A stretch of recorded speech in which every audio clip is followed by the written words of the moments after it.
Well, episode 8. So, First episode, 2021.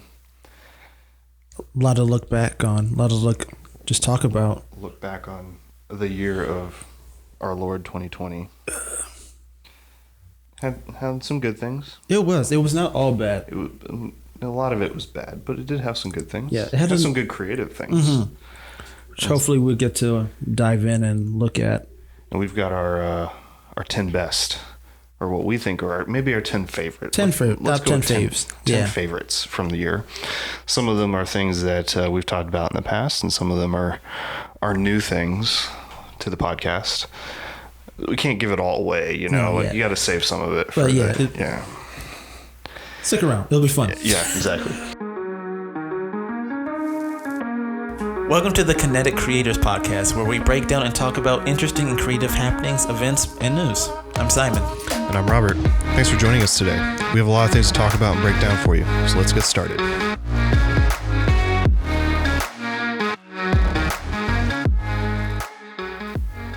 All right. So first thing, I don't know. Now that I'm looking at our first topic, I'm like, is that cheating to say that our first favorite thing of 2020 is Google's year-end search? 2020. I feel like it's very appropriate. The most human trait is to want to know why. And in a year that tested everyone around the world, why was searched more than ever.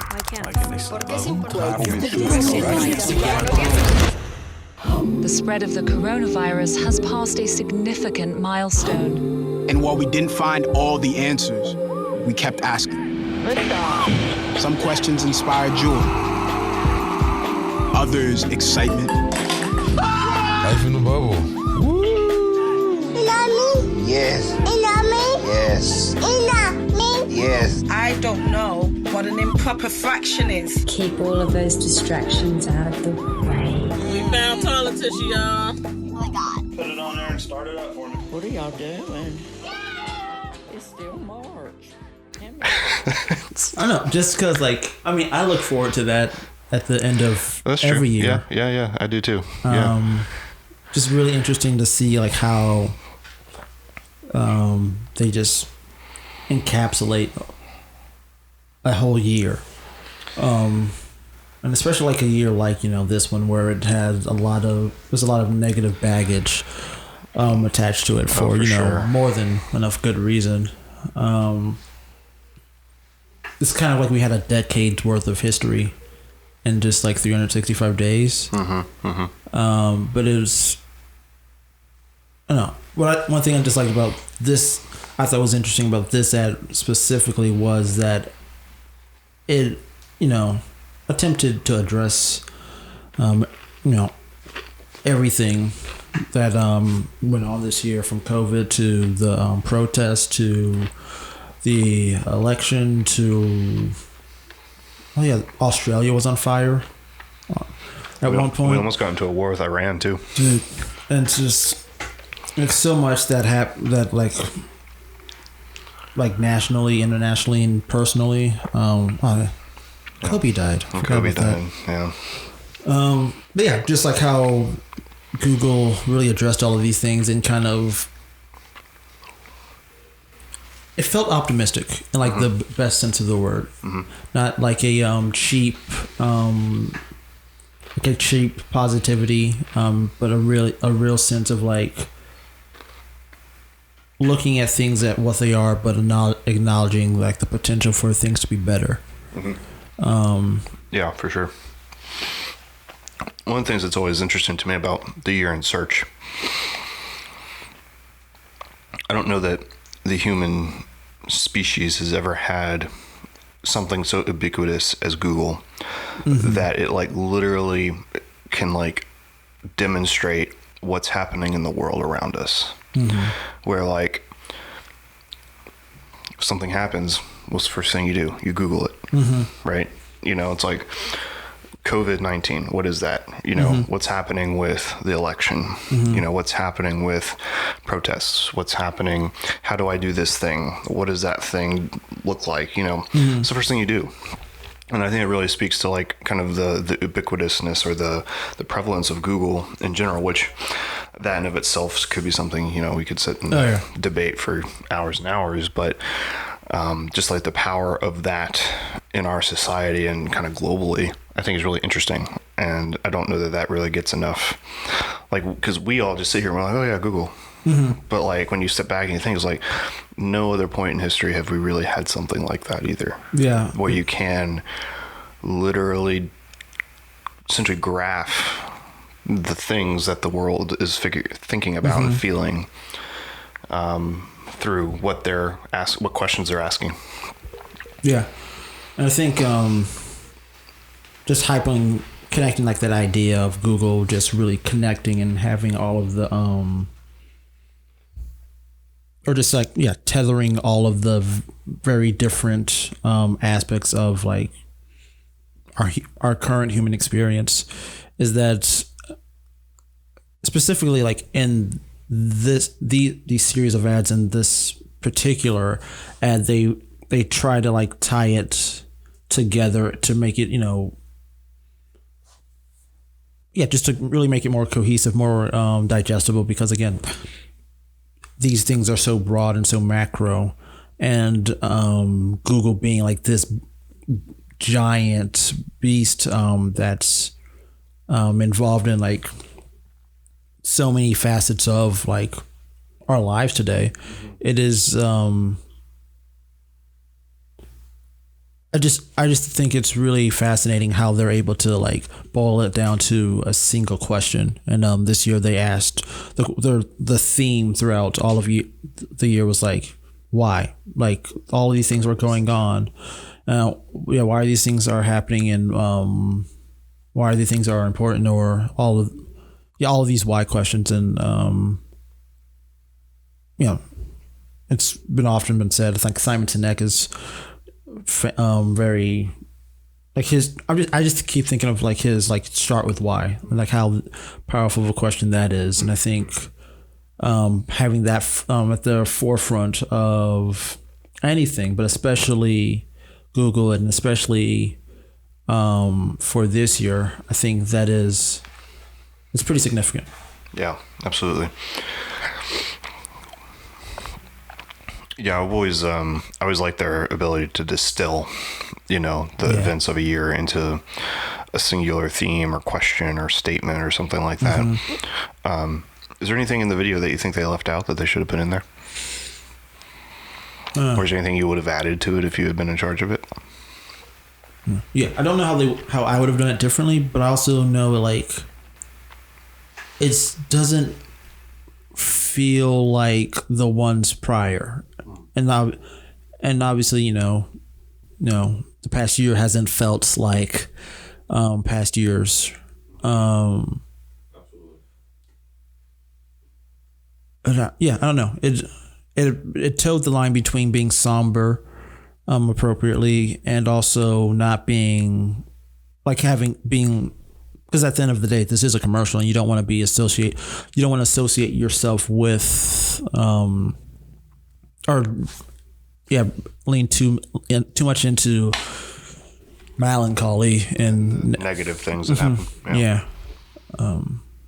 It was a challenge. I think all things considered, this ad was pretty effective. Yeah, for sure. Absolutely. Think what I guess going back to the idea of like this you said earlier, like how it's always impressive like how Google's able to like distill all of these diverse dynamic events and questions into like a singular idea that kind of like stretches for like 2-3 minutes, and that makes I just think about the other Google video that the one that is absent this year, that has been absent, and but is not missed, the YouTube Rewind. I kind of miss it. Okay. in a way that, you know, is like the most disliked video on It is. YouTube. That is. It's always impressive to me that it manages to do that. YouTube is its own bottom, and I think It's their own worst enemy. yeah, and just think that's just fun. Yeah. Where was I going with that? Well, I think it's so,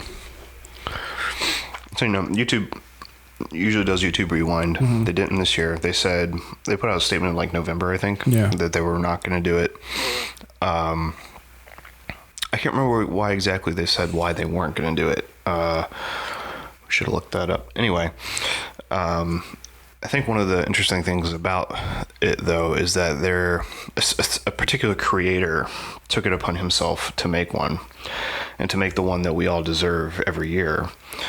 Because YouTube, and one of the things that I've always loved about YouTube is YouTube would be nothing without the people who put content on it, right? Mm-hmm.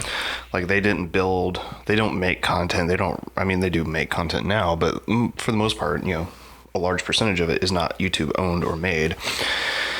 And, you know, so I always like enjoying seeing kind of like how YouTube, the ecosystem has changed year to year, and how the creators have come and gone, and how they've evolved, and how they've tried new things, or they've done new things, or they've gone viral, or they've gone viral multiple times, or whatever that is. Mm-hmm. And this year, Mr. Beast, who is no stranger to virality, mm-hmm. In terms of, you know, views on YouTube, he decided to take it upon himself to make a YouTube Rewind.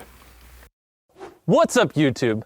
I think we can all agree that 2020 might be the only thing in existence worse than 2018 Rewind. Yeah. Because of the global pandemic, thousands of creators just couldn't make videos. It was brutal, and I can't blame YouTube for not wanting to make a Rewind, but a lot of good things still did happen this year. And let's be honest, it just wouldn't be YouTube if we didn't have a Rewind to make fun of, so enjoy. There's growing concerns about the deadly coronavirus officially hitting the U.S. Here's what we Everyone spread out.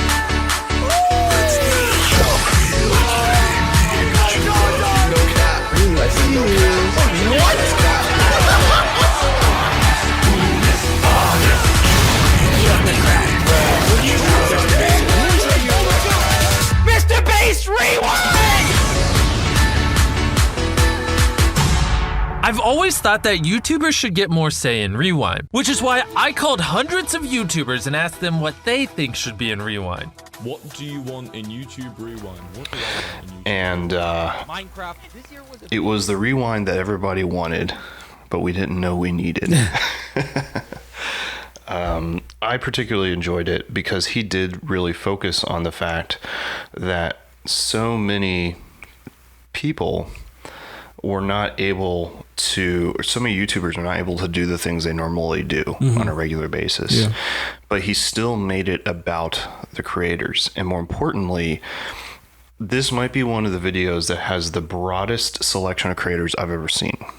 I've seen other creators do kind of compilation videos and like talk about like their community, mm-hmm. but it's usually very specific niche areas, you know, like kind of like the David Dobrik's or, you know, Peter McKinnon or me and my friends. Me and my friends kind of videos. But this one has everybody in it practically, you know, surely all the big ones, you know, the Paul brothers for better or worse, and, you know, Minecraft speedrunners, and Casey Neistat's in it, and Peter's in it, and you know, David Dobrik's in it, Dude Perfect's in it, you know, and like they have done, like I think, you know, Mr. Beast, and I'm sure his team, who I'm sure is huge, did a really good job putting it together and really thinking about who are the people that make this platform special, because this is stuff that you don't get on any other platform. You know, they're all on TikTok, they're on Instagram and Facebook and all that, but the content that they create here is not unlike anything that they create that can be created on other platforms. I just really think they did a good job with it, and I really appreciate that he did it and that he did speak so much to these creators. Yeah, I think it's going back to the idea of that it's excuse me.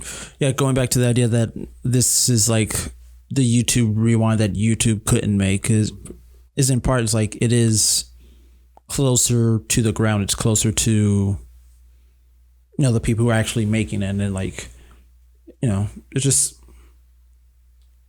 it's just as weird of a explanation it is. Like, you know, these guys get it. Oh, absolutely.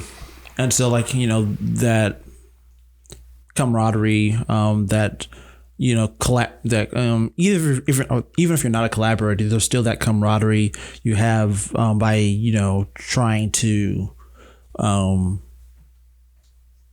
be successful on this platform, and whatever like space on that stage you're standing on and where you're building off of, you're still on that same platform. And it's really cool to see like how a YouTuber was able to kind of like bring in other YouTubers to really kind of like reflect and highlight what it was like to, like, you know, be a YouTuber on in the past year. And it wouldn't, all that to be said is like, I think it's really cool that a YouTuber was able to do that, because I don't think, like if that came from the top down, it wouldn't corporate YouTube would not be able to do the same thing. If this is directed by a chief marketing officer, no offense to chief marketing officers out there, it's not going to be the same. And it definitely has the feel of a YouTuber doing the editing in Premiere, you know, in their evening or whatever. So yeah, agreed. Yeah. Highly recommend you go watch it. Again, you know, very good recap video, if not from a different, you know, kind of angle. But even still, it's kind of interesting because they do address a lot of the same types of topics that You're in Search did. And they just kind of did it from a different angle, right? They have this kind of scene where they kind of got everybody in different Zoom, you know, blocks. And I think that's very distinctly 2020, you know, hanging out with your friends over Zoom is going to be something that, you know, who knows, maybe it'll be distinctly 2021 too. We don't know yet, but at least for now, it's definitely 2020 style. But one of our other kind of, I guess, segued topic on this is generally Mr. Beast has been one of personally my favorite creators this year. One of my favorite kind of creative things that is just kind of what he does. And if you're not familiar with Mr. Beast, because no offense, but if you're over 35, you probably are not familiar with Mr. Beast. Or me before yesterday.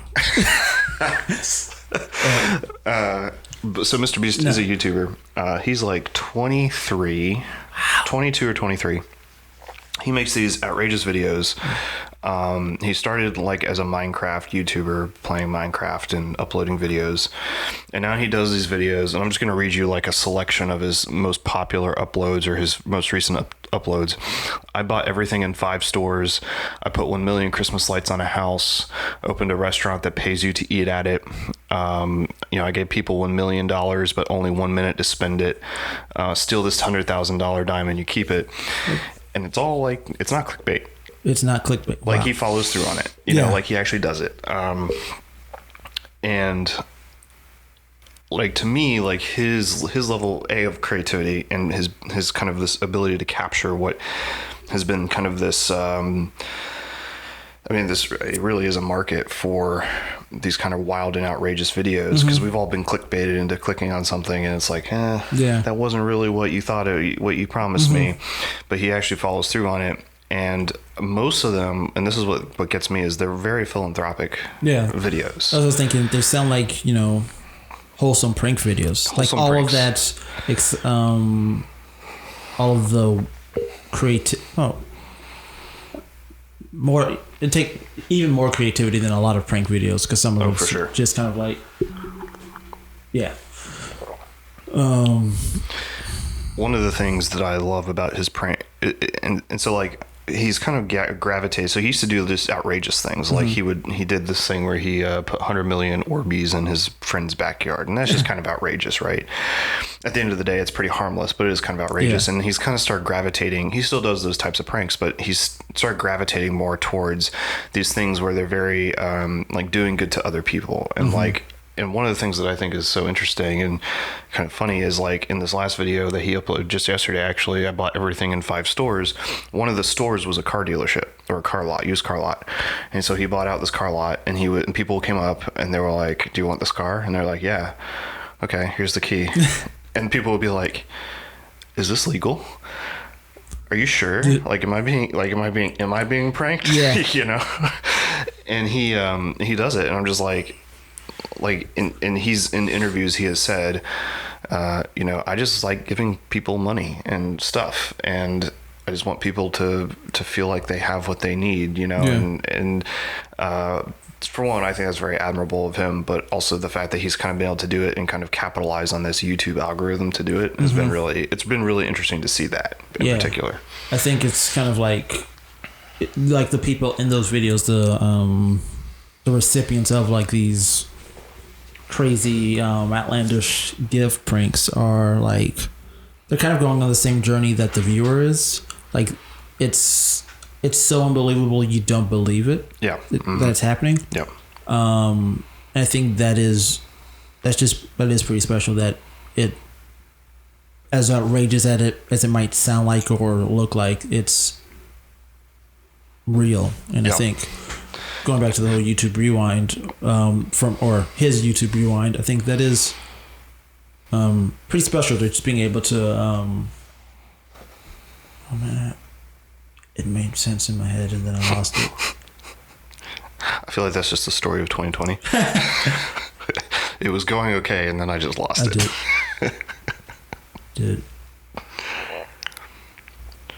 But I think I get what you're saying though, is like he has this kind of culture, and he, through like his YouTube Rewind and bringing his culture into it, you know, he has injected his brand into it, and thus it does feel more authentic. And you know, yes, we as viewers go on the same journey. I mean, we obviously wish that we could be the recipient of those things as well, but a little bit. Yeah. Dude. So next thing, so we are trying to get through 10 favorite things, so maybe we ought to should we don't want everybody to sit here for speaking of another Google thing though. So Google, if you're listening and you want to sponsor a podcast, I mean, we're here, and we will talk about only Google products if you want us to. No, just kidding. But yeah, so our next topic, Simon, do you want to introduce it? Yes. Let me pull out the tab. Yes. What we have here, sorry.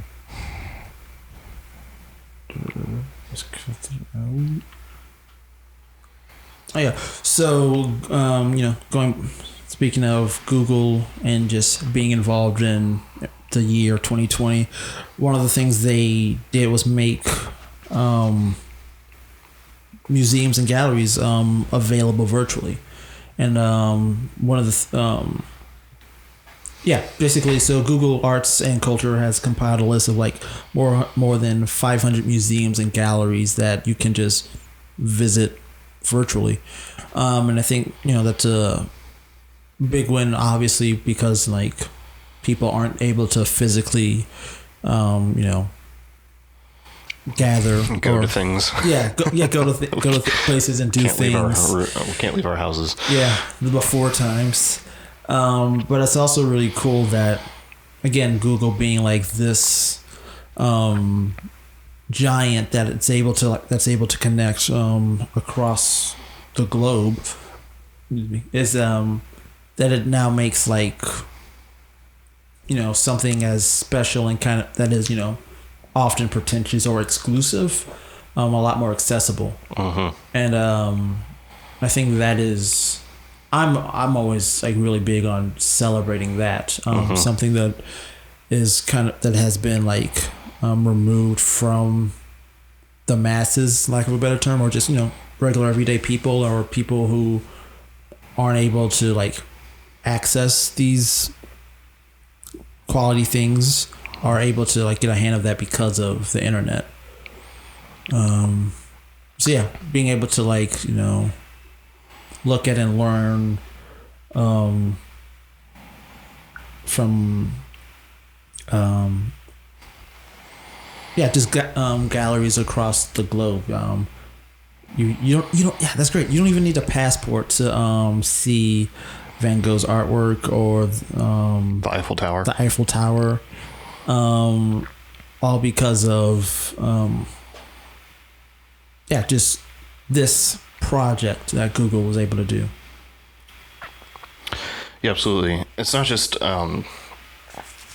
obviously it's a really amazing thing, like technically, and, great for classrooms and students and, people who are just interested in this kind of thing in general. People are bored, during their lockdowns or whatever.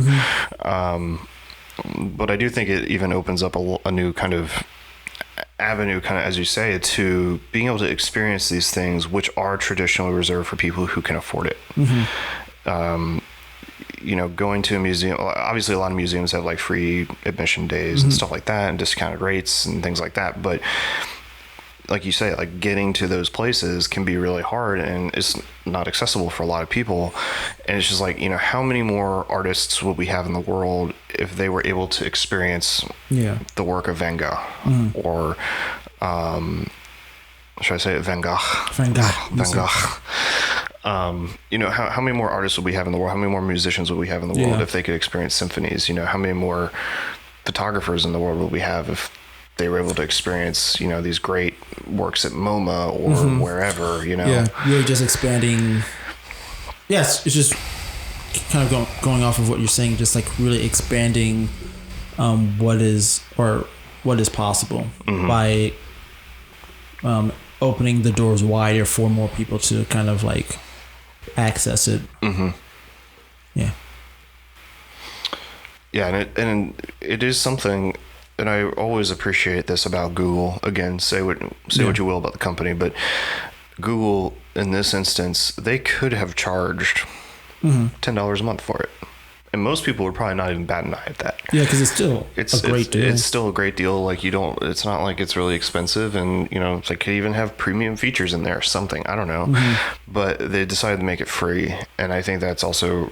I just think that speaks to the culture of Google.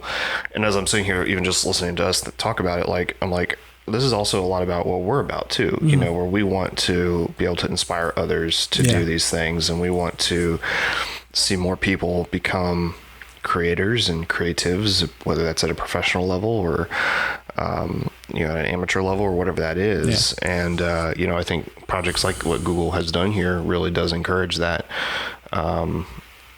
And definitely would recommend that if you have not checked it out, to go check it out and click through it. I've just been clicking through it. And I'm like, wow, there's a lot of cool stuff here. you know, you can zoom in. It's pretty high quality too, which I, to some degree, I was not necessarily expecting it to be quite as high res it is, which I think is really also very impressive. It's one thing to be able to go, oh, this is a museum, but it's another thing to be actually to see and visualize the artwork and stuff. So definitely worth checking out. That is pretty special that it is immersive like that, or as immersive as you can be. Right. Got a virtual reality version. Ooh, that'd be fun. That would be. I bet they do. I'm sure they do. I can see. Yeah, is Google Cardboard still a thing? I believe so. Yeah. Yeah. Then I can definitely see. No pun intended. People that being accessible, or those two being compatible in that sense. Sure. But another thing that has been pretty immersive in 2020. Nice. Has been good segue. I'm warmed up now. Is this little Nintendo game you might have heard of, Animal Crossing? Yeah. I have not played Animal Crossing, so Simon. Did we talk about Animal Crossing? We did. I think episode 1. I think episode 1. Throwback. It's all blending together now. Yeah. Again, what is time? Yeah. What are things? Yes. But Animal Crossing, it's early. Not early in this year. We are early in the year. Early last year. Yes, last year we talked about like Animal Crossing and kind of like the phenomenon that that game was, because its release date kind of was its release date and the start of the pandemic hitting the States were nearly identical. Like the same week. Yeah, I think. They were basically like conjoined twins of how close they were. I don't like that. Leaving it in. but yeah, but because of like the wave of just because of seeing everything that was happening, especially in Italy, and how COVID kind of just really took things over. That was in like the forefront of people's minds. But when it came to, by the time basically early March and things, and you start seeing events being canceled and like businesses starting to like adjust how they do business. Yeah, how they do business, and like talks of like lockdowns and stay-at-home orders, shelter-in-place orders, and all of these things. People are starting to, besides like buy up all of the toilet paper. I'm still not over that. That's that, man. But yeah, like people were preparing for not only like, I was gonna say not only the practical things, but like play is pretty practical as much as we being. That's another entertainment. Episode. Yeah, which is another episode 1 callback. Calling it back. But yeah, Animal Crossing. It was a big year. It had a big year. It was really provided not only just like a lot of structure for people or escapism, but it was also a way for connectivity. For I know me and Mary, my wife, we played a lot together. We were able to like. Just build up our own little island and kind of like build like friendships with like characters in the game and kind of really invest in that. And it was just like, kind of like the in joke, not joke, kind of joke, in the community that it is kind of therapeutic to be in like this,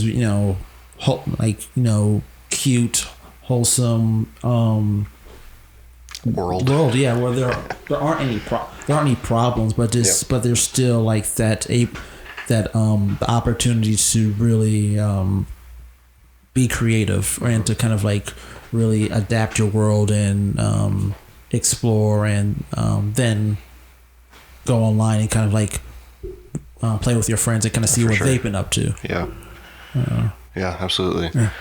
And I think I have not played Animal Crossing, so from an outsider's perspective, it's very similar to kind of like a Stardew Valley or a Minecraft or something like that, where you have these goals and these things that you're trying to do, and they've got this kind of whimsical, definitely video game-esque quality that you're trying to work towards, and it's just something that kind of distracts you from what's going on, and it does provide that form of escapism, and especially with something like Animal Crossing. Correct me if I'm wrong, but there's also like kind of specified tasks that you do have to do in a certain amount of time, right? Yeah, there are like every login day, they'll give you like little mini tasks that you can do. And though I know could go into that like another day, we can kind of talk about like how games unravel task and information, or just the gamification. Gamification of like how games are like how you experience games basically. Is that what it was very low pressure throughout the entire time. It was very relaxing, but also they did a really good job of balancing that between being not overwhelming you with like different tasks and achievements you can unlock or explore, but also not be boring. Right. Yeah. And the thing that I'm even thinking about here is like, there was a period of time when it was really hard to tell, especially if you were not working, like what day is it, and how, week 45, day 500 or whatever. I never got to that point, and I think that can really, even from a mental health perspective, that can really take a toll on someone, and we were kind of in that March to April transition time where it was like, it's still not quite nice enough to go outside in a lot of the country. And, so it's like, you definitely need in some places you can't go outside at all, right? You couldn't even leave your house. So, I definitely think this was one of those things that really shaped just generally like the culture of the year. Even to the point where you still can't really buy Nintendo Switches because they were all bought so fast. Yeah. Which is so. But yeah, another I guess piece of creativity that kind of really encapsulated the year was the New York I'll try that again. Another piece of like creative work that kind of like encapsulated the year was the New Yorker's cover for Say Their Names. Robert, you're the one who kind of shared this one. Yes, this is the cover story. Came out in June 22nd. June 14th, somewhere in there. June 22nd was the release day, and it was, I guess that was the week after, 2 weeks later, after George Floyd's death, and kind of the spark in this kind of uprising and these protests for Black Lives Matter. And obviously lots of organizations around the world did their little bit about promoting this, the Black Lives Matter and their commitment to this. And I always feel like that news and kind of these publication type organizations have a different level of responsibility for things like this, right? And so the New Yorker did a really not just powerful from from what it represents, but powerful as in like a very visually compelling cover of George Floyd, but his body is basically made up of faces and people, and kind of like literally embodies both this literal and metaphorical sense of the history of this violence towards Black people in America. Everything from Malcolm X's assassination to Ahmaud Arbery to Martin Luther King Jr. to slaves to all of these different kind of important historical events. And not only is it kind of this, it's kind of got almost like a half photography, half painterly style to it, which is really compelling. But it kind of is this big collage of all these things, and I think really captures kind of what that moment was, because being honest, a lot of these prior events throughout the last 5 or 6 years that we've seen a lot of these events happen, like we haven't really seen this same level of uprising and kind of anger about it as we did in June and July, and still to this day are seeing. And so to me, this was a really powerful kind of representation of that moment, especially as it relates to all of these various stories that are being told, and kind of this thread that is being kind of woven here. So that's why I picked it as one of my favorites for the year, and just like looking at it, I'm like, even now, I've seen it, multiple times now, and like, when we were choosing topics for this, I just keep looking, I'm like, wow, there's just so much here. There's so much to this history that's here.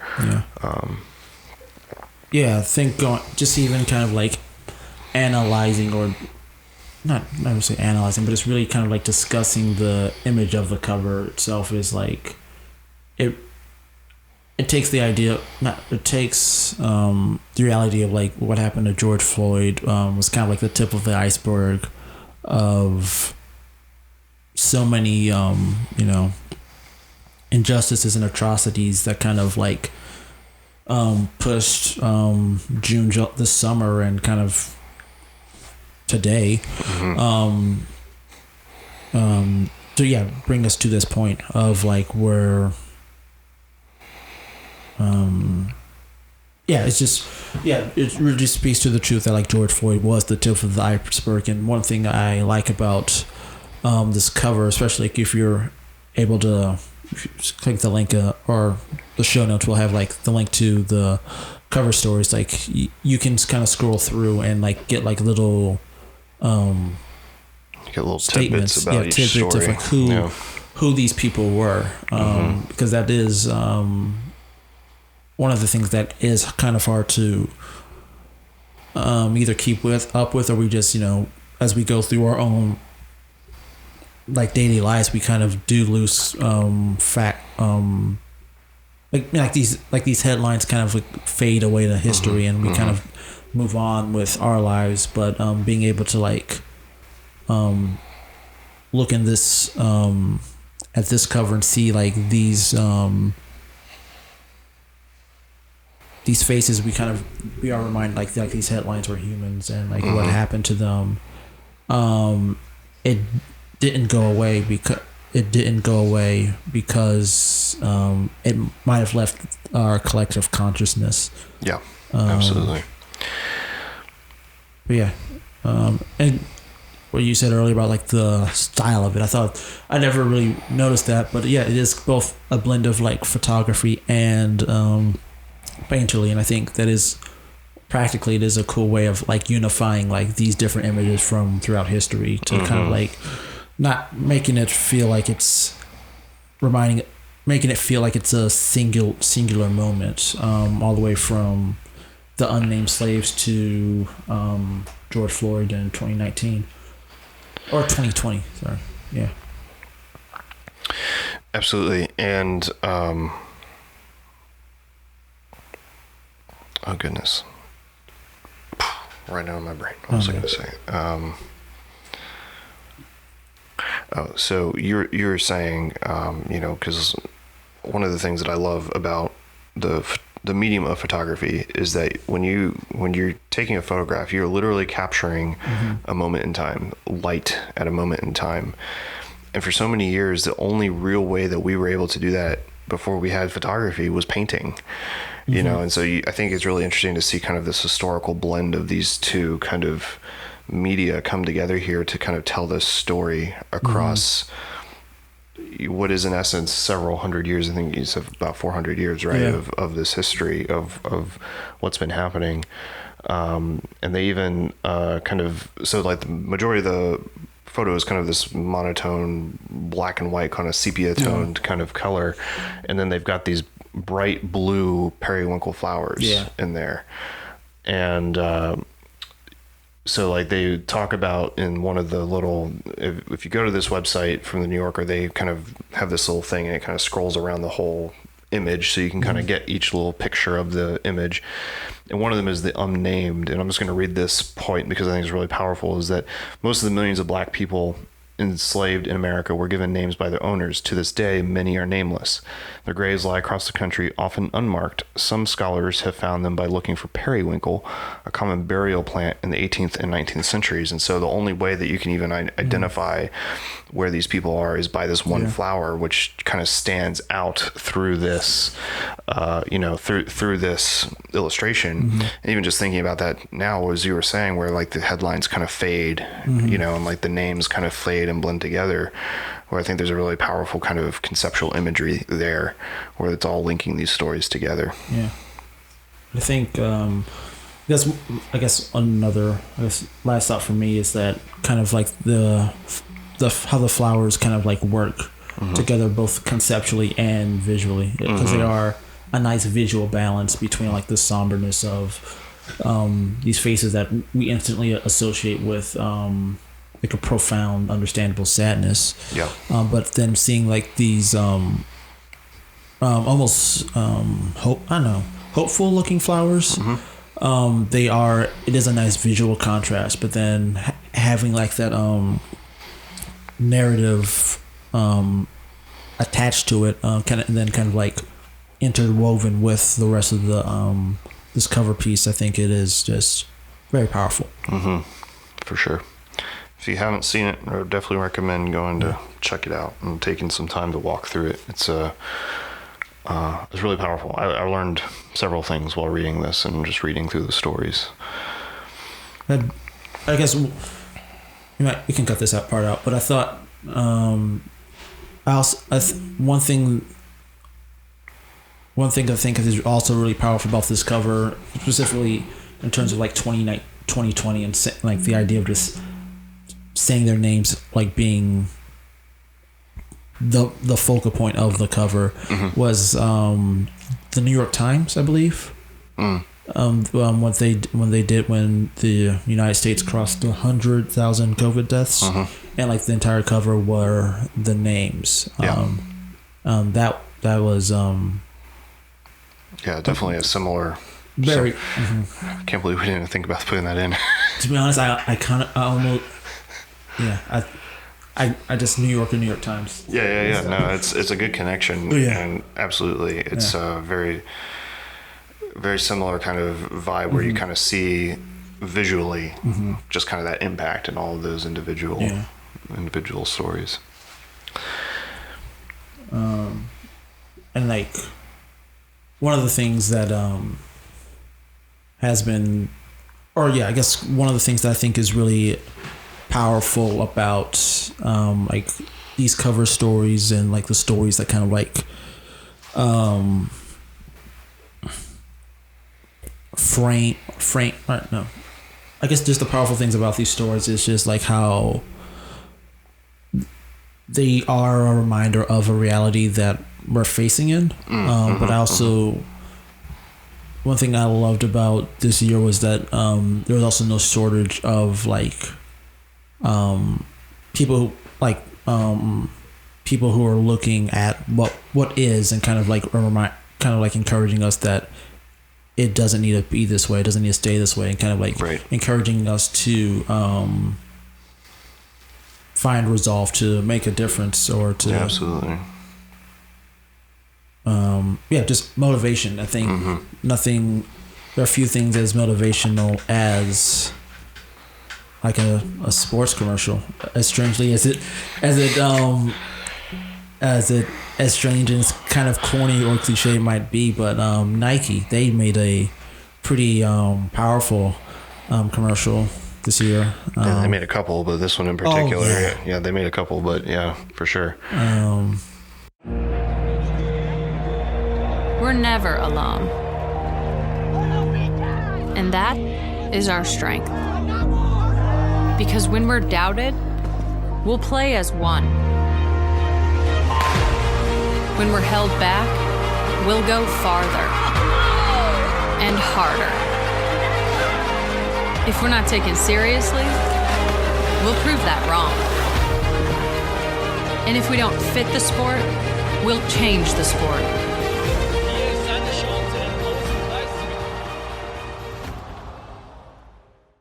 And in case you're unfamiliar with the "You Can't Stop Us" Nike ad, it is a 30-second spot. It's a like half-minute spot where throughout the entire piece it's split in half vertically, and it's like an impressive like match on action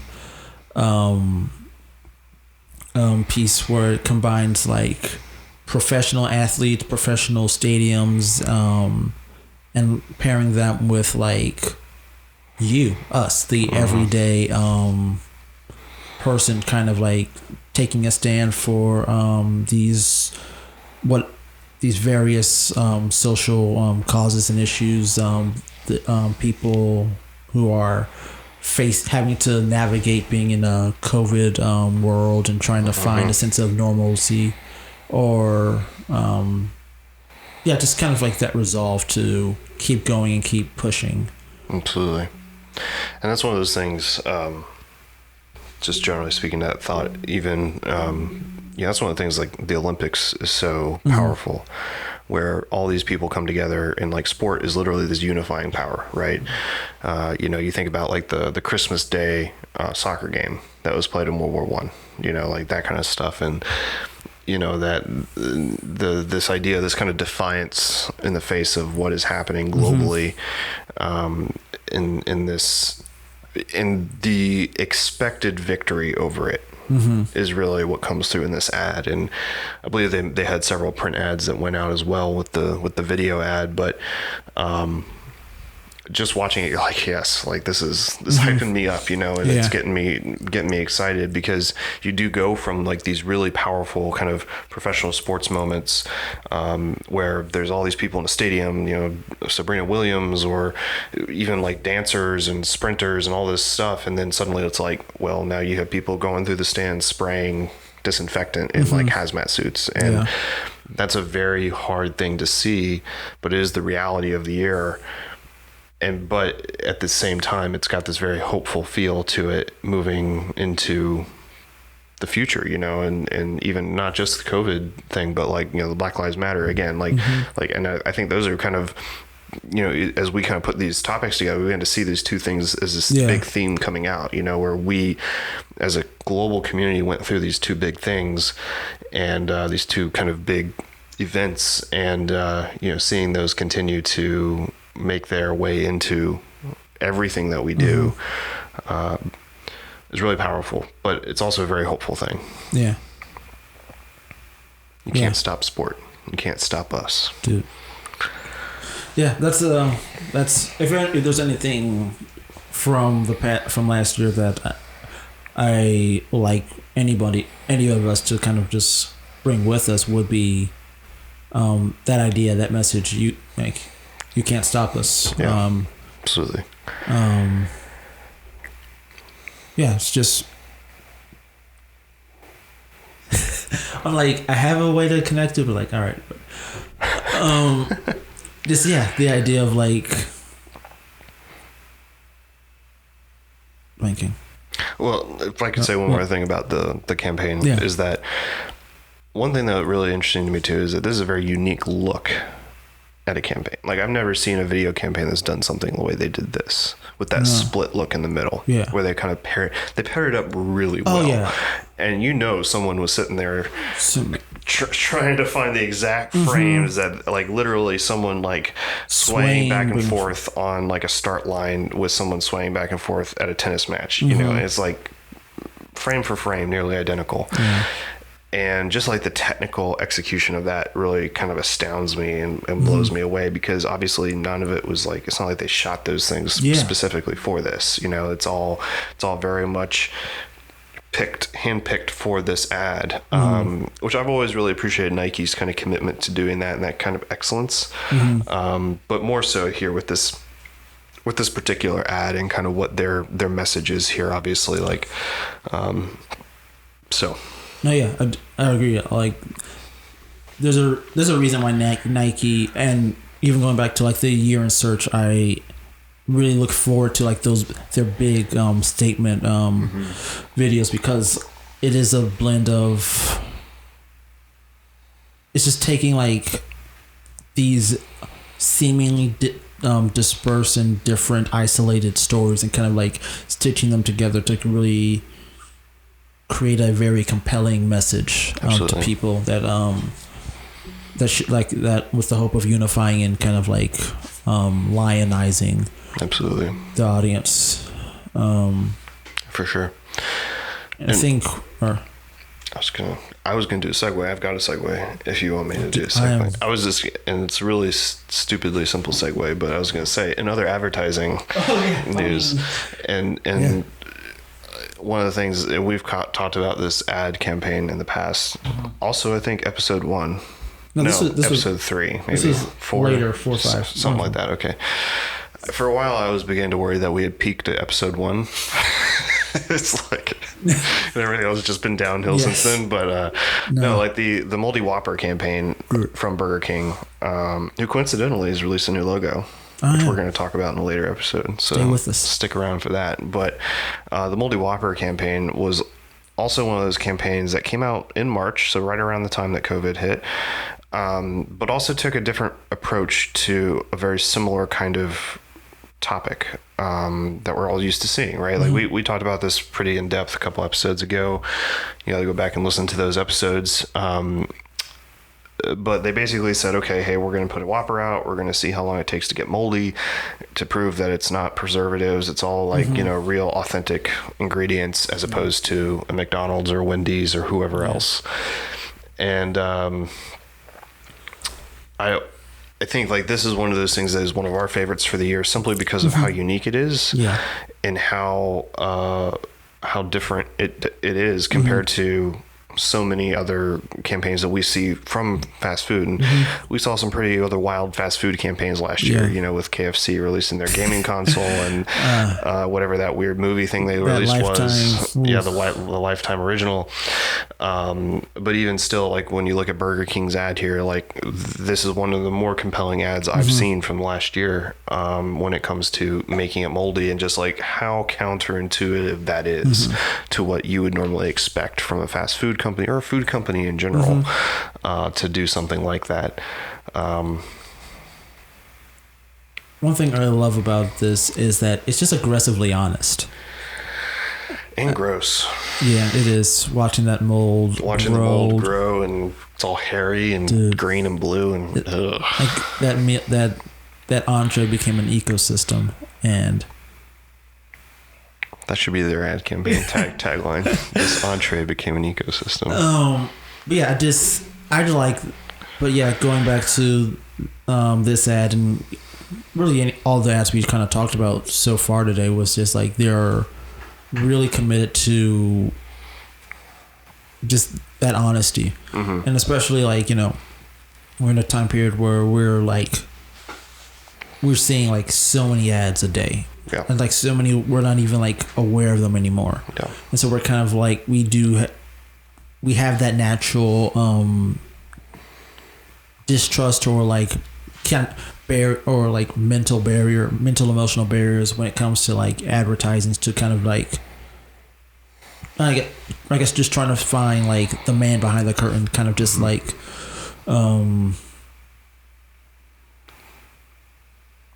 just like the Wizard of Oz, the man behind the curtain, just trying to just like, I got you, like I'm trying to like make our project seem more impressive or our service more important than it really is. But one thing I liked about this commercial was that this video and the videos or the print ads that went along with them was just that how it was just very straightforward, like embracing. It's not gimmicky. Yeah, it's you know, you can watch a lot of advertising, and certainly there is a fun gimmickiness to some advertising, but this one in particular, it's just not gimmicky. It's just like this Whopper molded because it's real, and like all the ingredients are real, and that's why you should eat it.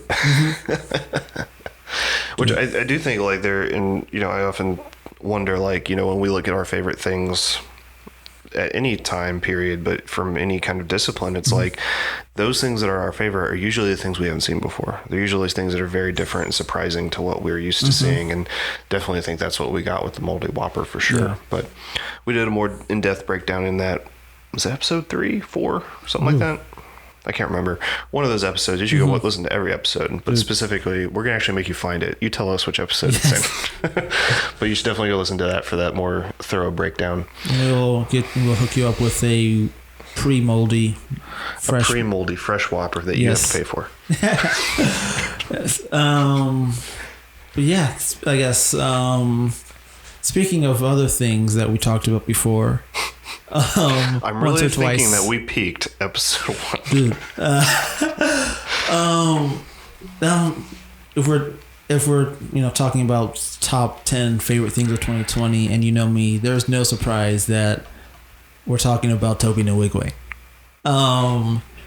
And I'm just gonna say, like, I'm kind of proud of myself that I only talked about him twice on this podcast beforehand. Because episode 1 kind of just did a general geeking out about one specific music video, and kind of like parlayed to like talk about like just like who he is as an artist and kind of like his trajectory so far. And then I just didn't talk about the online concert I saw the weekend afterwards. I could have talked about that in episode 2, but I didn't because I had restraints. But instead, episode 3, we talked about his commercial he did for the NBA Finals. And since then, we haven't. I didn't bring up how he was in a museum as the exhibit, and then how he and his team did a music video in that museum. Is that on the Google Museum thing? Ooh, maybe. I don't know if that museum is there. Okay.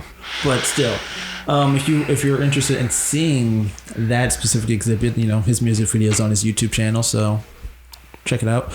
But yeah, one of the things, just in general, one thing that I am consistently excited about with Toby, and why he's one of the few bell notification YouTube subscriptions I have.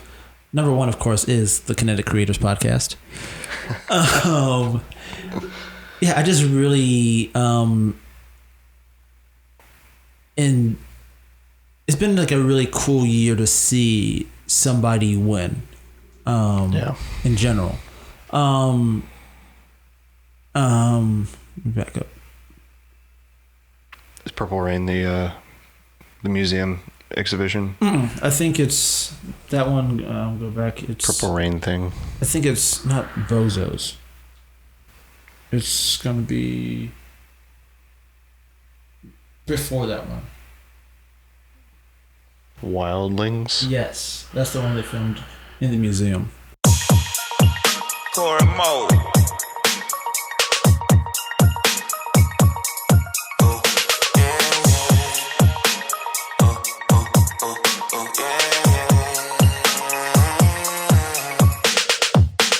This song is for the wildlings without a crime.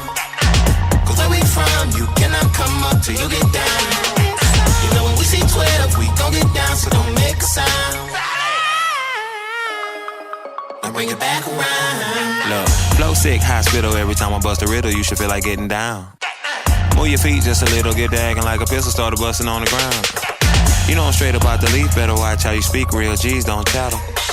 From Bisson at the Club Creek, if you lose with your teeth, glass jaws get shattered. Ouch, but it don't matter. Every hood the same, it's all up platter. So they kind of one of the things that he worked.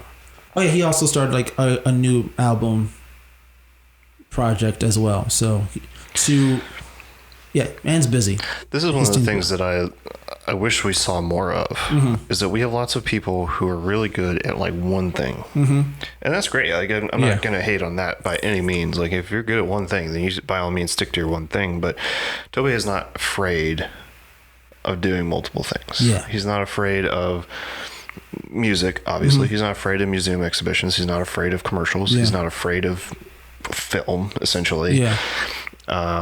He's not afraid of fashion design for sure, especially with the costumes. I don't know if I'm sure he has input into it. If he's not necessarily the one doing it. I think his wife is the one that actually makes them, but like again, that creative process for sure. So, and I think that's one of those things that I love about him so much is like he is very much kind of like the definition of like this multidisciplinary creative or this Renaissance man, so to speak, right? And I just think that's very rare. Like we don't really see a lot of that being encouraged in creatives, and especially in 2020 where so many creatives decide I'm going to put stuff on hold.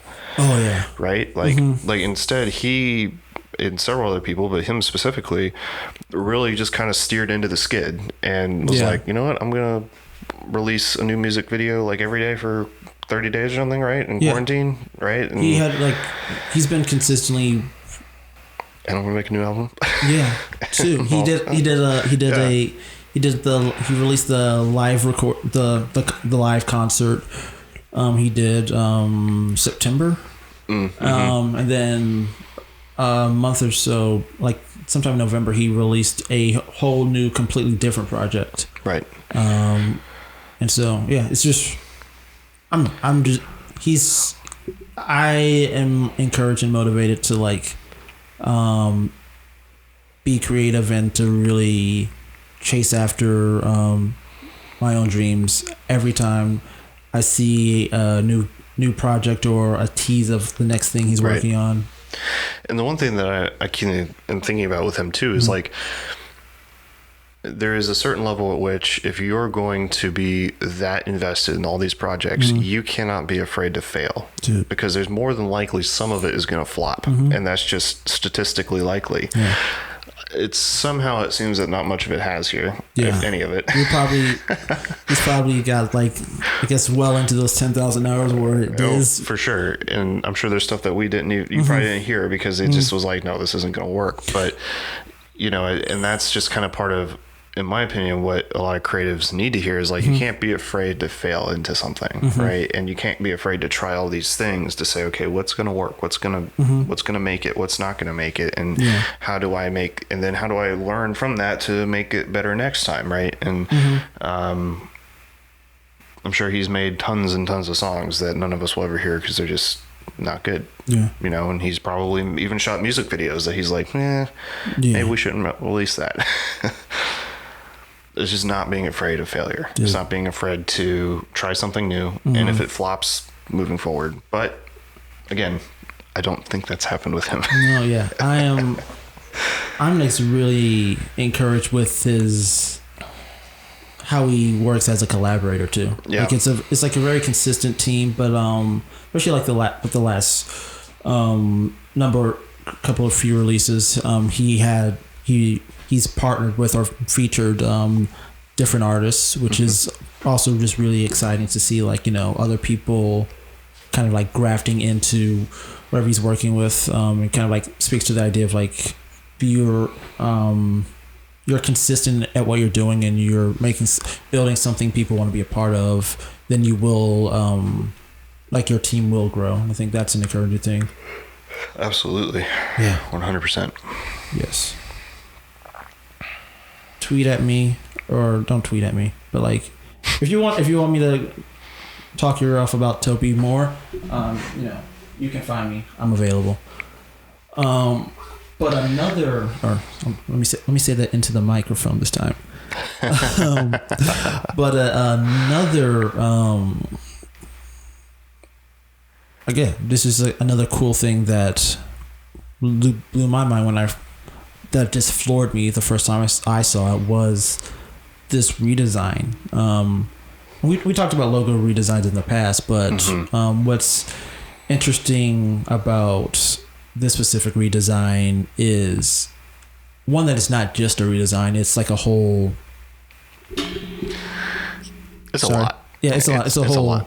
It's a logo redesign, website redesign, and they restored architecturally. Yeah. This building. Yes.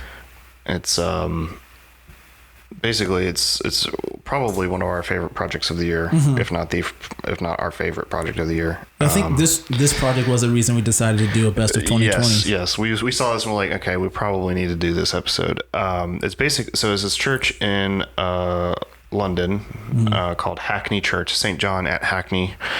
It's been renamed to Hackney Church, and it's a Anglican parish. And basically they redesigned the logo, they redesigned their website, they did a whole new identity, branding, video, like everything, refresh. They have a brewery, so they redesigned their cans, they redesigned the space, and they redesigned the church architecturally. So they had a really amazing architectural design. It's John Pawson, Thomas Ford, and partners, and EBBA architects basically restored and redesigned this church building. It's very traditional kind of looking Anglican parish type church with kind of the long nave, seating in the middle, seats up on the side, and then kind of the big kind of organ in the back with a choir choir seats, loft, something. And then they also redesigned the brewery as well. So, and this is like, and I've told Simon several times, but this is one of the few projects I've seen this year that I'm like, man, I wish I had been a part of that, because it's beautiful. It's a beautiful redesign. The logo is wonderfully redone. I mean, even the old logo wasn't awful, but the new logo is just very simple, very clean, very vibrant and unique. It's basically just what you would kind of picture as a church window, with a kind of big, tall, arched window with a cross in the middle. It's bright orange. Then they've got this Hackney Church written out in this kind of very lovely, kind of modern sans serif. Not entirely sure which typeface it is. It might be custom. But then even like into the applications and the photography, where they're using these bright yet muted colors, kind of very unique typography, with lots of different serifs, sans serifs, italics, things like that, and kind of mirroring some of the shape in the typography. It's just a really, really tasteful and lovely redesign that I think speaks to this church. And it's and from what I've read about the church, looking through their website and watching their videos, it's a kind of very kind of younger, kind of quote unquote modern church that doesn't really fit like kind of the traditional old stuffy type thing that you would picture when you look at the building, right? You know, kind of an old church, lots of old people in it, and it's not really like that at all. So, just really, really lovely redesign, very well done. Like I said, one of our favorites of this year, especially just because of the breadth, you know, architecture, design, motion media, web design, etc. Yeah, it's just It's just gorgeous. Just looking at, I could just really look at the architecture and the building designs for a good bit, and just because it's just so clean. It's like a fantastic blend of like traditional London church, matches, old church kind of style, yeah. But it has like a contemporary look, and not even like contemporary church look that like a lot of like people in the States might even be familiar with it. Like there aren't like it's not cloth seats or anything. Cloth seats or. But I was thinking like it's very quiet, but also not. It has but not stuffy or dead. It's very minimal. Yeah, is a good word. Is so. And I'm going to probably butcher this description, so you just need to go look at pictures of it. But the stage in particular, I guess the platform, the altar, however you want to call it, it's basically just this beautiful kind of, what is that, walnut, very dark wood.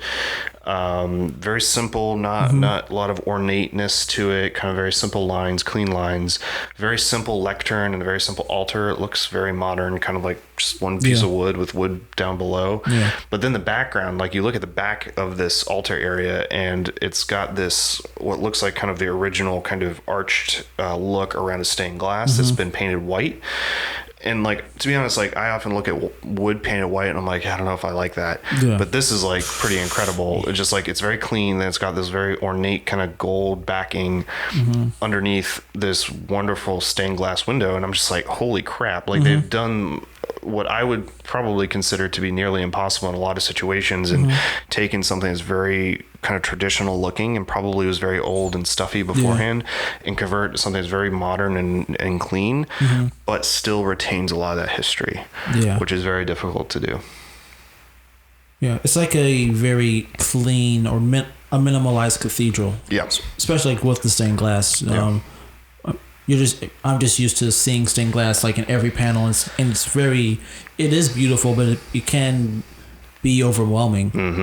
But here it is very intentional and very focused. The way they're using, that piece. Absolutely. And I love the white background. So we're watching a video and they have this projection on the white background. Perfect. And it just looks, it's so cool. I was like, oh my gosh, I would love to go to church there. It just looks so cool from the experience perspective of it, and seeing the background, like having like a concert of some sort, and they have projection and it looks like fireworks falling down or something. It's awesome. This is really, really lovely.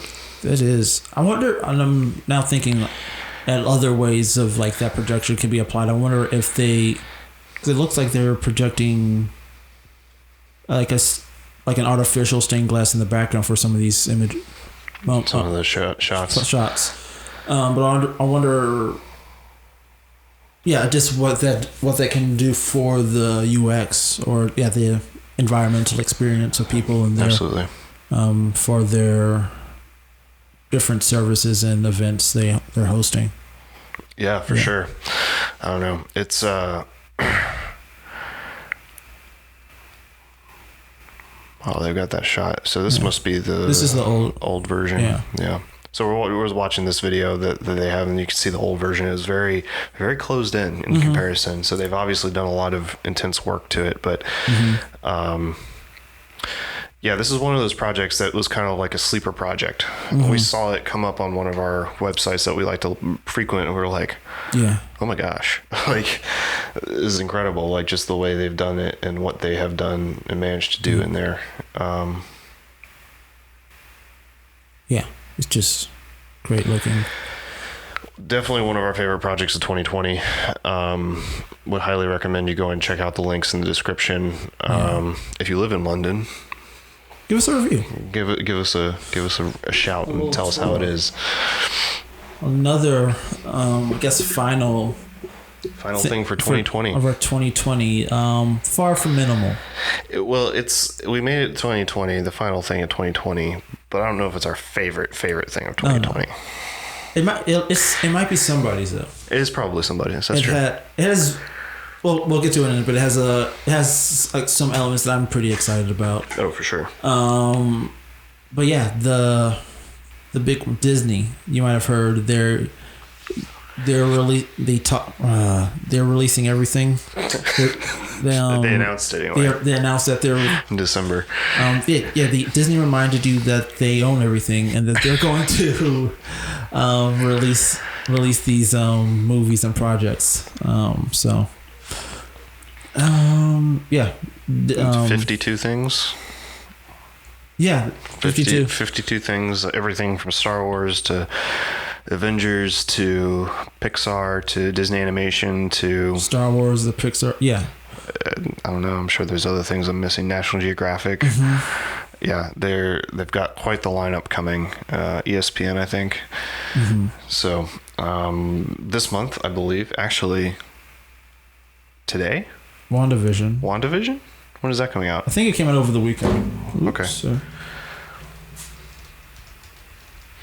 So yeah, lots of stuff coming out. Lots of stuff being announced. Simon, what's your on the list? What are you most excited about? Oh man, I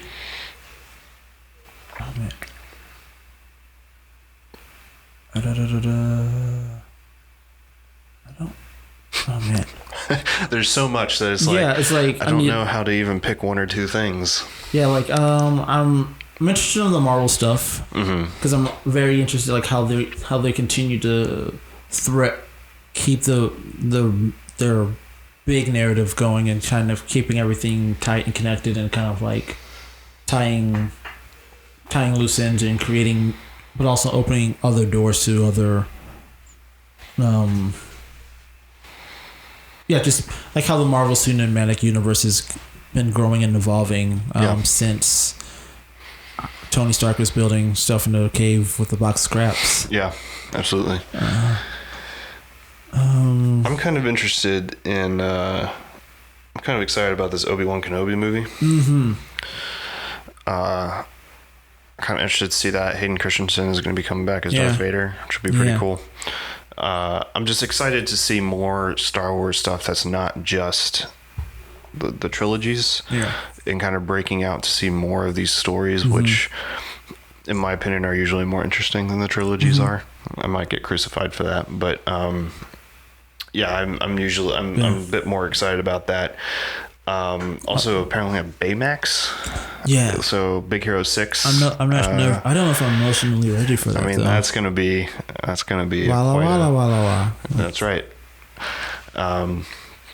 But one of the things that's really interesting about this and kind of moving forward with Disney is that they've started partnering with different firms. Right? Yeah. So one of their many announcements was that Disney's partnering, and this is the first of its kind of partnership. They're working with a Nigerian animation studio called Kugali, Kugali, and Disney's goal is to kind of like partner with them and tell African stories by African storytellers. Yeah, and that is probably I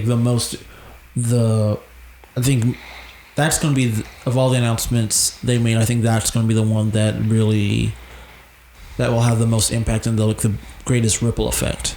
Just to see, not necessarily just like the projects that are going to be made and told, and like opening the doors to different. Like just, I was going to open the door for like representation on not only like on screen, but like behind the scenes and even on administrative and executive levels. What kind of impact that can have. Absolutely.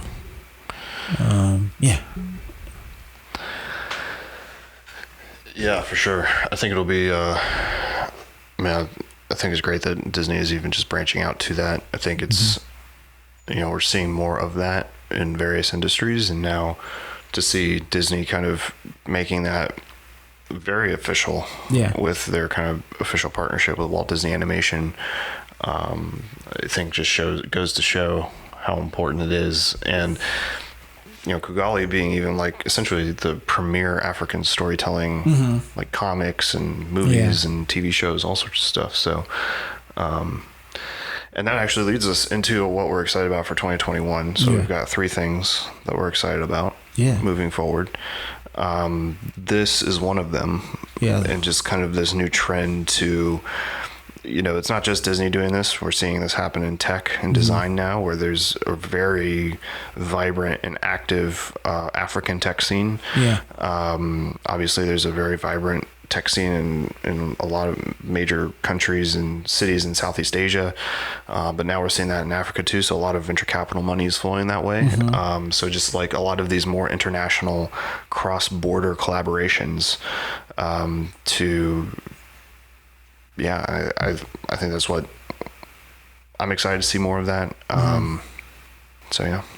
Yeah, I mean, I'm excited about not just like obviously the opportunities like that'll mean for other people, but like I just really love the idea that like people that may or may not have been like considered before being able to have a seat at a proverbial table and like really have a sense of ownership and partnership with something that they are able to be a part of. And I think with that will come like future investment and will really then open the doors for like the next generation to really like to really see more futures and more options for them to kind of like explore and then kind of like want to be more, do more, and dream bigger. And I think that's just so important to like make sure that people we don't have enough people who are able to like dream big and to really feel like that is worth pursuing. But for sure, if this partnership and other kind of endeavors across multiple industries are able to do that, that'll be very exciting to see. Yeah, for sure. And I think we've even just seen kind of that acceleration in 2020 with like the proliferation of remote work due to the pandemic, and you don't have to be in the same time zone, in the same continent, as long as you both have an internet connection, I'm excited about that, as you think about building teams and building companies and like you can hire anybody from anywhere in the world who's excited, passionate, and skilled to do something. And I think that's just I think we're going to see more of that moving into 2021. I think that'll kind of be the defining thing of the next decade, to be honest. Where you'll more than likely have very large companies spring up and they don't work in the same country, and they're all over the world, and they may never meet in person, but they work really well together because of that. Or despite that, I guess. It'll also be cool to see like the idea that like different people, different backgrounds will hopefully make stronger, more thoughtful work. And for sure, one of the things that kind of like stronger, more thoughtful work, but also will just give us a different way to look at different ideas to see the potential for things, or a fresh way of looking at things. For sure. Kind of like these redesigns that you were that segue. Continue. Sorry. Just there have been a number of redesigns already in the first. It's been a week and some change. It's been a week, and we've had more major redesigns in the last week than we had in the prior 6 months of us, in the prior 7 episodes of this podcast. People are excited. And I'm just like, why? Why'd you do that to us? I don't know. Maybe companies are excited. Like people are close to getting outside and they can finally see. See stuff, I guess. Or new year, new look. New year, new us. Yes. So what Simon is referring to is we had 4 really major redesigns in the last week, and we're going to cover them all in more depth, I think, probably next episode. But we had the CIA, of all companies, had a logo redesign and a major facelift to their website, which that's been a whole thing, not just from the design perspective, but it's been fairly contentious and controversial in the design world. Kia has released a new logo. Burger King has released a new logo, which is freaking dope. And GM has also released a new logo. And this is one of those things where it's like you always kind of wonder who is working on a redesign, right? Who's working on redoing their logo, you know? And I'm sure there are several major companies that are working on it. Oh, Pfizer too released a new logo. So you have all of these large companies coming out with new logos. And, you know, I often wonder about the timing of them all in the first week of January. But I'm also wondering about kind of the efficacy and kind of the reasoning behind them. You know, we'll get more into the breakdown of them at a later point. But if you want a little preview, Kia did a logo launch live stream. I don't know if you saw that, Simon. Did you watch that? No. That is one of the most extra live streams I've ever seen in my life. It was nuts. And I'm not going to say exactly what it was because I think it would be a good topic to cover in addition to the logo redesign. But it was crazy. So if you go to YouTube, you can look up Kia logo relaunch live stream and you can watch it. It's only like 4 minutes long. But it's nuts. And yeah, so we're seeing lots of new redesigns coming out, and I hope that we continue to see that. I think I'm excited to see what companies are going to release new logos and what's going to be real controversial and what everybody's going to hate all at once. And then, you know, after 6 months, we'll all get used to it and be like, whatever. But yeah. New year, new look. If you're working on a new logo and you want to talk about it, let us know. Yeah.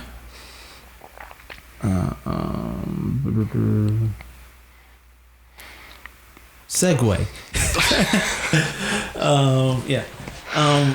Yeah, I guess final topic, unless we think of something else, and then that will be the final topic. But one of the things we talked about earlier is that like a lot of artists kind of like held back releasing content, material, work, or whatever you want to call it, last year because, you know, specifically musicians, because like the lack of touring. Basically. The lack of ability to tour or get together in groups. In general. And it has been interesting like how some like artists and music like were able to kind of like work around that. But what I'm going to be interested in seeing is like how artists will adapt, whether they'll kind of like we'll see a like delayed release, kind of like what we've seen for movies, or if there'll be like a pivot in some form of like which will kind of just change the way we experience albums and music collectively. So for sure. Yeah, and I think so musicians is one of the big ones, like concerts, right? Like you know, being able to go to a concert. I think exhibitions, so like museums, you know, like being able like MoMA hasn't been open in 9 months, and like museums. I would also classify like symphonies and plays, the ballet, Broadway, like all that kind of stuff in there. Like we talked about like how Broadway shut down, and they were shed light on them in the Thanksgiving parade. And then content creators, you know, you have lots of content creators who live off of being able to travel, and they've had a whole year or 9 months, most likely be over a year by the time they can do it again, but being able to go back out and do it. And I'm just curious to see if we kind of get this new avalanche, like this big avalanche of all this stuff happening, because COVID, you know, we're not really anywhere near it being done, I don't think, but we're on the way. You know, we've got these vaccines rolling out, and so I think I'm curious to see kind of what that will look like as COVID kind of goes away and we kind of get into a new, you know, hopefully back to somewhat of what we experienced before COVID, but, you know, seeing what that will look like with all these new content creators and artists and museums and all sorts of stuff. Like, I personally can't wait to go to a museum again, you know, and being able to go to a concert or something like that when I want to, or a live show of some sort. I can't wait to be able to do that again. And I'm curious to see, and I hope that will happen this year. And, you know, I think we'll get there. And I know we said the last one was going to be the last thing, but I actually do have something that I'm really excited about in 2021. Yes. And that is the Dune movie. Okay. Yes. Full disclosure, I haven't read the book, but the trailer looks freaking incredible. It's wild. And it's everything that I think I want in like a sci-fi movie, where it's like kind of mysterious, kind of crazy, kind of definitely otherworldly, obviously, but like just like this other culture. The only other movies that I've recently gotten that from were like some of the Star Trek movies that they made, you know, where they kind of had this like some elements of other planets and things. And Dune looks like it's going to be on that level for me. And I've been meaning to read the book before it comes out, and I haven't done it yet, but I'm very excited about that in 2021. Yeah. Yeah.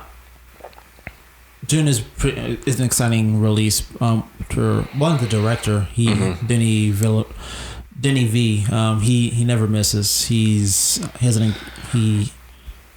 were joking about Toby and like not being able to make bad work, and like I feel they are like probably drinking from the same fountain. So we need to figure out where that fountain is. That's what I'm hearing. How he's really great at tone and pacing and just all of that, but also what you're saying about like how Dune has like that big vast or otherworldly feeling, and how specifically like Dune is like kind of like the grandfather for like Star Wars, and almost everything we know about sci-fi comes from Dune. So that'll be pretty exciting to see that on big screen, small screen, wherever. Yeah, absolutely. I guess one more thing that I'm kind of excited about was just like seeing like personally, I'm just excited to see like what friends are going to be up to. Like you obviously have some projects you've been working on, and like but yeah, just in general, like one of my goals is really going to be like a better cheerleader for people, and I think that'll be like kind of like what we said earlier today and earlier in just past episodes, is just like really wanting to kind of like encourage other people to really have that extra energy or that extra push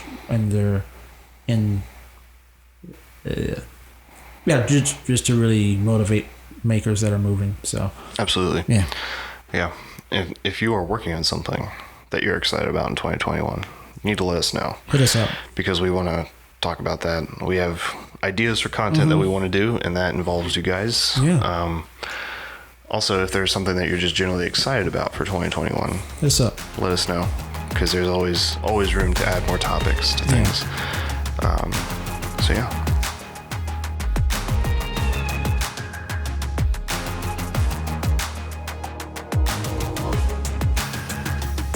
That's all we have for you this week. We appreciate you hanging around. If you like what we're doing, subscribe and review us on your podcast app and tell your friends. If you want to chime in or share something you think we should talk about, email us at kinetikcreators@gmail.com. That's KINETIK creators@gmail.com. Until next time, peace.